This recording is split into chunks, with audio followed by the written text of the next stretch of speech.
Good morning, guys. Welcome back to the devotions. This morning we're picking up the story in Mark chapter 8. Yesterday we saw that Jesus just revealed his plans to his closest followers and his intention to set his face toward Jerusalem, where he foretold that he would be handed over, where he would suffer and ultimately die, but 3 days later rise again. And in Mark chapter 8 verse 32, it says, "He spoke plainly about this, and Peter took him aside and began to rebuke him." Peter wasn't happy about what he was hearing. Peter was fully expecting a military type Messiah to rise up and to overthrow the enemy occupation at the time. And all this talk about suffering and death just doesn't work for me, Jesus. That's not what I signed up for. But in verse 33 it says, "When Jesus turned and looked at his disciples, he rebuked Peter. 'Get behind me, Satan. You do not have in mind the things of God, but the things of man." Wow, Peter is Jesus' closest follower. He's his number one fan, and now he's calling him Satan?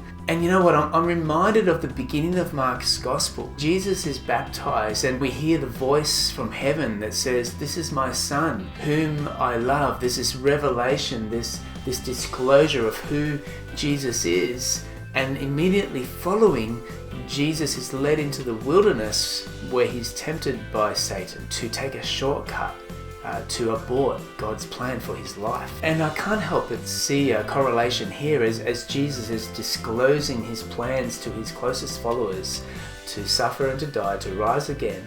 And now again there's pushback from the enemy. There's nothing less than Satan's plan, the enemy's plan, to pressure Jesus into taking a lesser road, to abort the Father's purpose for his life. And I wonder even if in Jesus himself there is another temptation that's happening here as he turns and as he looks at his disciples. Is there a temptation to take the easy road, to abandon the plan? And hence the strong language, "Get behind me, Satan." And he reaffirms his intent to follow the Father's will. And this morning I just want to encourage anyone who's experiencing any pushback from the enemy. You know, when we say yes to Jesus, when we choose to follow him, we have an enemy who is not at all happy about that and seeks to derail that purpose in our life. He seeks to sabotage our salvation. And so this morning I just encourage you to be aware that there will be pushback, to be reminded of the authority of Jesus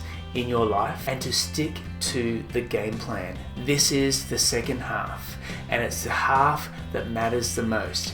Any team sports will tell you, the coach will tell you, second half, stick to the game plan, get the job done. And so for you today, if you're experiencing opposition or pushback, be encouraged. Don't let the enemy sabotage your salvation.